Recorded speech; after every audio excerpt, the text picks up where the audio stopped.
Welcome to our podcast, Elevate Us into the Future, where AI's potential is unraveled by visionary minds.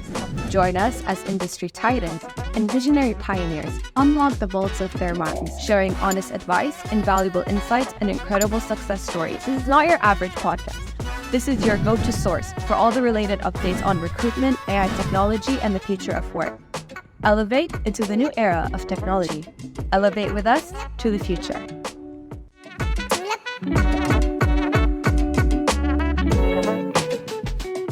Hello, everybody. Welcome back to the Elevate Us to the Future podcast. I'm your host today, Fatima Rasool.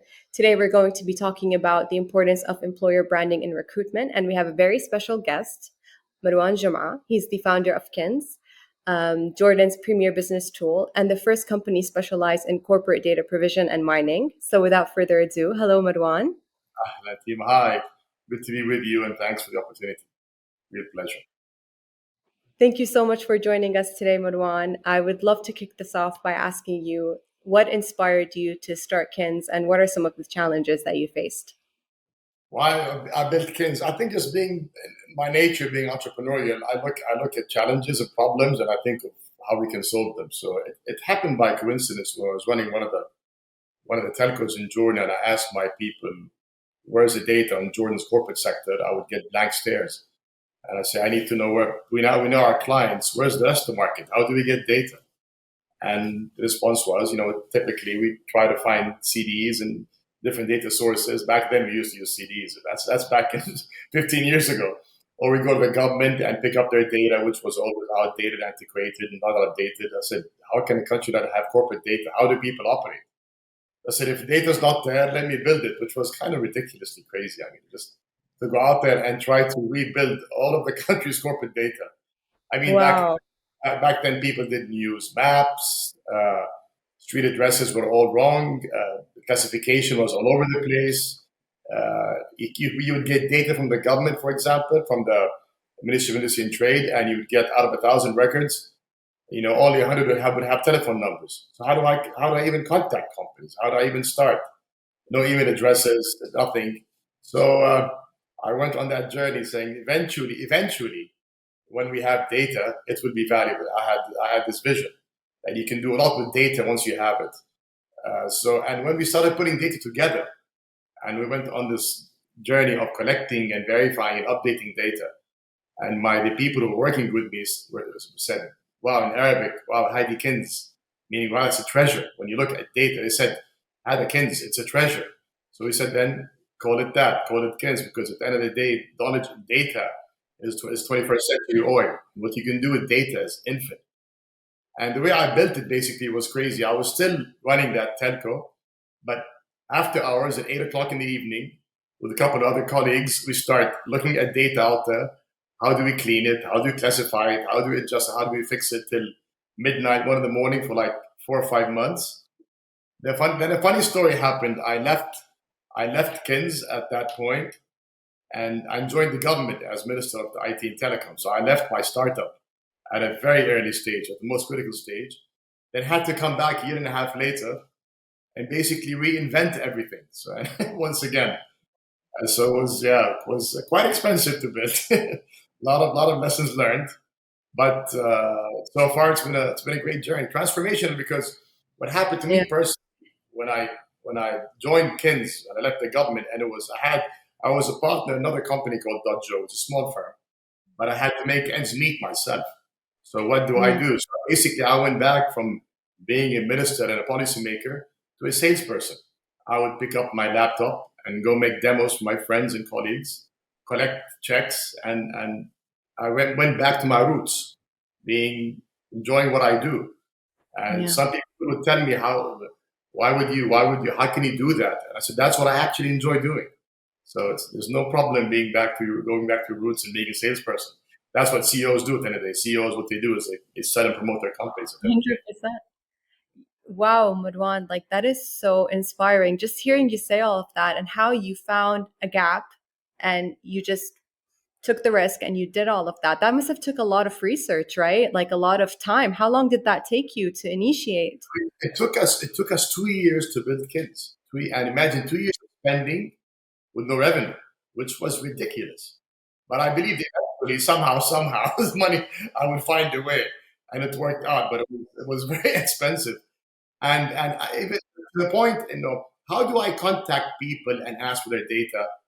I mean, the Kinz didn't even exist. So I had to go to a friend of mine who had his own setup, his own company, his own call center. And I said, can I use your resources? Can I use your team? Because people would respond to them. So he said, fine, you pay me, and no problem, use them. And then when we went around, because when I used Kinz, I wanted to have people's GIS coordinates. People didn't know their street names. People didn't know their addresses. You had these colloquial addresses, not the official ones. So how do you even have the official addresses for people? I had to teach people their addresses. No, your address is not this. It's actually that. Your building number is this, not that. So it was a lot of growing pains. Wow. It was very painful for 2 years, but I kept at it. And even people around me saying, "Are you sure what you're doing?" I said, "Yes." Eventually, actually, not eventually. This better work out. Sounds yes, and it did. But And you did it. we were You the did first it. You did we were it. the first people in the region to sell data. So the good thing, we were pioneers and we were the only ones in the market. The bad thing, people didn't know what to compare us to. I mean, sometimes when you're alone in the market and there's no competition, it's good and it's bad. Yeah. When there's competition, people can compare. We can compare this company, that company. When there isn't, they're like, okay, how do we value data? So that's maybe for another discussion. So, Marwan, as pioneers and as the first providers in your industry, how would you define employer branding? Branding is everything, reputation is everything. And how do you think that is important for recruitment? It's Maybe when it's when it comes to hiring employees, yes, the it's very. powerhouse behind Kinz. You know the saying, culture eats strategy for breakfast, and it's the culture of the owner, the CEO, or the top management that permeates and that impacts and affects everyone. So I think my culture and the team that was with me, entrepreneurial, intelligent risk takers, don't take no for an answer, challenging the status quo. I think this goes back to the days when, along with friends of mine, we established the first email company in Jordan back in '94. When the telecom infrastructure in Jordan would take you 4 years to get a regular telephone line, here we are trying to build the first ISP in the region, first email provider. So Yeah. people said, how do you even think of doing that? That spirit of the can-do spirit, we can get things done, accept challenges, and that's the culture, and that's what attracts people, I think, to the things I do. Whether it's Kinz and other companies, it's that can-do attitude and don't take no for an answer, and taking on a challenge and thinking differently. That's what makes us different, I think, and that's what a lot of entrepreneurs are doing nowadays, anyways. Amazing. And what do you look for? You're mentioning like you want doers. So is I that what think you look for in talent when you hire in all the companies that you're also managing and stuff? So I do you think look for doers? Are there other traits you look for? I think the one key trait nowadays we look for is integrity. You can teach integrity. You can teach everything else. You can teach soft skills. You can teach hard skills. You can work on people's existing knowledge. But if people come to you and they have integrity issues, you have their moral compass is not in the right place. The most talented person can become your biggest problem if they're integrity issues. So we need people who are on our same page when it comes to integrity, manners, moral compass is very important. Then you can teach them anything. And then of Yeah. course you need people who are being in a small companies. You need people who can do more than one thing at the same time. People who can walk and chew gum at the same time, willing to wear different hats, willing to take on Yeah. different tasks, willing to come to an environment that's not necessarily clear and where not job descriptions are clear from day one. You can develop this as you go along. And we look for people now, whether it's at Kinz or the companies, when we bring in talent, we give them a stake in the company, especially top talent. And that's critical. And in the IT business, if your top talent don't have a stake in the firm, once they have a better opportunity, they will move on. So how do you Yeah. retain talent that you invest in? How do you give them a stake against performance and they become actual partners? And how do you ensure that there's a culture of reward and punishment? We're very in the Arab world. We're good at sometimes rewarding people, but when it comes to punishment, we shy away. We give them let's give another chance. Let's be. It's okay. Yeah. that culture, we're really holding people accountable. Is very important if you want the company to perform. It's not enough to have the owner driven and the owner wanting to get things done and the team driven only by basic salaries. They have to be driven by other incentives. And sometimes it's not pay. It's the environment they work in. It's how you deal with your people. It's how you treat them as family. With Corona and with COVID, the flexibilities. You don't necessarily. We give them the option. If you want to come to the office, work from home. But I believe for small companies and for startups, being the collaborative environment and being close to one another is important. You can't be too away from your firm. So we tell them, make sure you do spend time at the office because that collaboration is where ideas come out, where you solve problems. When you're too detached and you work on your own thing, you may lose the big picture. So I think being together has its effect. But still we're flexible. This 9 to 5 is a thing of the past. I think no one looks at that anymore. 100%. Marwan, that's what you said is so great because nowadays employees are your best marketers, Right? and if you're happy in the place where they are, if you're giving them the space to grow and unleash their full potential, this in tow will improve your employer branding as a company. And this is definitely a differentiator, which brings me to one of the questions that I was going to ask you is how do you think companies nowadays, let's say there are startup founders watching us today, Yeah. what advice would you give them to differentiate themselves with their employer brand? What can they do to improve?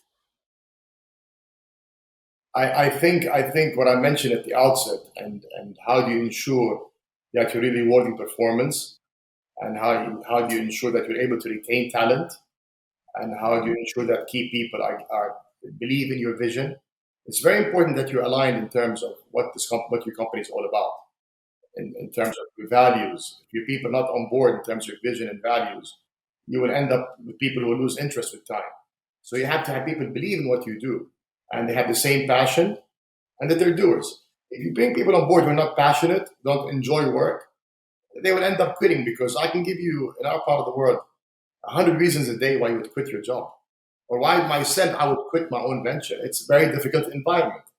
So this is not cliche, unless you really like what you do, you will quit.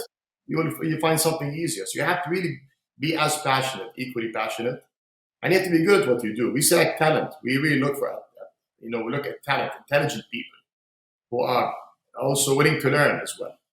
And we also Yeah. look at younger people. Unfortunately, in our universities and some of our companies, people come out not as we expect them to be. So we do invest in people, but we always look for the young talent as well. The issue in Jordan what we're facing is talent retention is becoming an issue with people moving on to other countries. How do we retain talent here at home? It is a challenge. It's not easy. And Marwan, do you think that soliciting employee feedback or maybe feedback from clients is important and can improve employer branding? So both are so important. Both are critical. And we'll be honest, we don't. Sometimes we have to teach the management to accept employee feedback sometimes and And don't criticism. and accept criticism. And this notion, I mean, sometimes myself, because maybe I'm a bit more experienced and people think that I have answers to all the problems. I don't. And I often tell them, what do you think? What do you suggest? I don't have the solutions. I shouldn't have the solutions. You in your domain should be much better than me. So you should have the solutions versus accepting me to know everything. So when they come to me with a problem, I usually look back at them and say, okay, and then I don't know. What do you think? And this was something that I learned from an old boss of mine. He had a sign on his door back in the 90s saying, "Problems are not welcome. Problems with solutions are more than welcome." So if you come to me with a problem, I'm not going to listen. Come to me with any suggestion, regardless how crazy it might be.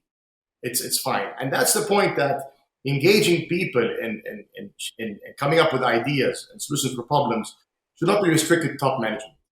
Anyone should be. You have to create a culture where any employee, anyone, can say, "I have the solution for this problem."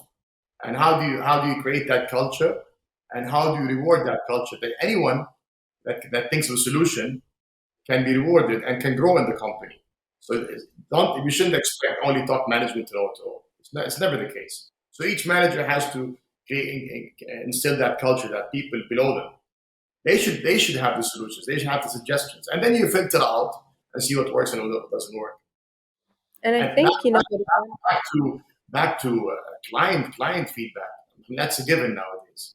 If I mean, it will sound cliche, but still, at the end of the day, all of us, the IT, all of us, you as elevators, us as Kinz and my Dojo, other companies in Menmu, we are providing a service at the end of the day. And if you're not providing a good service, it's not about technology; it's about a service. If people are getting value for money, they will not come back, and they will not refer you to other clients. If you take good care of them, they are your best and cheapest marketing tool, the most effective marketing tool of your clients. If you take care of them, so of course, getting getting feedback. The louder the client is, sometimes the better it is for you. Sometimes employees don't like loud clients. I tell them, but that's the best client you can have. People who are yeah, quiet, they badmouth you behind your back because you're not delivering. You don't want that. You want clients who will tell you in your face you're not delivering. Put your ego aside, and this notion that we yeah, always tell the client is not necessarily right. That's a wrong saying, but the client is the client. So you take the yeah. feedback, whether right or wrong, and move on with it. So yeah, of course, employee feedback, client feedback, all the stakeholders. You got to take care of all your stakeholders. 100%. And Marwan, like feedback is everything. Feedback shows you gaps, bottlenecks in your processes, especially when it comes to recruitment. So many companies, they, neglect asking candidates for feedback, and they wonder why, their top talent are not accepting their offers. It's because there's this huge gap in the recruitment process. So asking for feedback, in my opinion, not only improves employer branding, but it also improves the recruitment process, the candidate experience, because at the end of the day, these candidates are going to become your employees. So if You you are. get off on the wrong start and you leave a bad impression, this is going to be, their thoughts like, oh, so this is Yeah, what it's going to be like when I join this company. So I think employer branding and, soliciting feedback is important from day one, long before the employee joins, because it's an ongoing journey, even through offboarding, perhaps when the employee leaves the exactly. organization. I'll tell you two other sources of feedback that are critical. Exit Yeah. interview. When Oh, people, yeah. we don't do enough proper exit interviews, and people when they 100%. leave, usually they can be more open and they can tell you why they left. Besides getting better offers, sometimes people don't necessarily look for other offers till they have problems at where they're at. Yeah. So they start looking at other options when they're not happy where they're at. So exit interviews are very, very important. And we don't do enough of that, I think, as employers. Another one is getting feedback and this is a message for a lot of entrepreneurs, when you launch a product or a solution, try it first on your friends and family and really, really ask for their feedback before you go to Yeah. market. And be willing to accept feedback that you don't want to hear.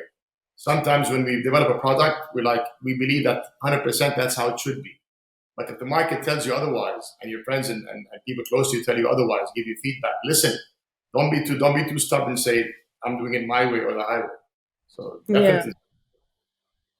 This was going to be my last question for you, Marwan, is what advice would you give startup founders or enterprise companies that, for example, they're struggling with their employer brand or they're not able to attract top talent because of their employer brand? What advice would you give them based on your own experience, your incredible experience and, initiating Kinz? Uh, I mean, I think to be able to be in all honesty, to be able to attract talent at the end of the day, the issue of funding is important. Are you properly funded? Now Yeah. it's easier said than done. I know that, but sometimes you try to cut corners, and they end up unable to attract talent or retain talent. So how do you get whether can your business be sustainable on its own? If not, can you get funding? And when you talk to investors, it's a painful journey. By the way, I always tell I've been through it myself more than one time. How do you balance your time between your product itself generating revenue and standing on its own 2 feet versus going after investors all the time? If you spend too much time going after investors, trying to bring in money to make it so you can make ends meet, you will lose direction, you will lose focus. So having a balance between those two, how do you ensure that your product at the end of the day sells? And when your product sells on its own, your people would love it. I mean, your investors would come to you instead of you chasing them. But again, it's an issue of initial funding and this notion that entrepreneurs can completely can quit their job and have no revenue and be able to sustain a life and it's a la la land and go there, but it doesn't work. So if you're going to be an entrepreneur, you must have some money on the side, a little bit, so you can at least sustain yourself 4 or 5 months, 6 months. Otherwise, if you don't, you will lose direction, you will lose focus. And when you do as a business owner and your team see it, they will lose confidence and they would leave you. So you have to be strong in terms of and to be even keeled. I always tell entrepreneurs, don't get too high on the highs and don't get too low on the lows. That will really impact your team. If they see you stressed out and stressed, they will worry, and some of them would leave. So there's a lot of other issues we can talk about, but for now, I think that's. Wow, Marwan, like thank you so much for your honest advice, your invaluable insights, and all these stories that you've shared with us. They've been really invaluable. And I want to thank you again for joining us today on the podcast. We look to, having you back again, and probably we'll be delving into more topics. Thank you Thanks. so much, everyone. Thank you so much, everyone, for tuning in. And here's to elevating us to the future, one podcast episode at a time. Bye bye.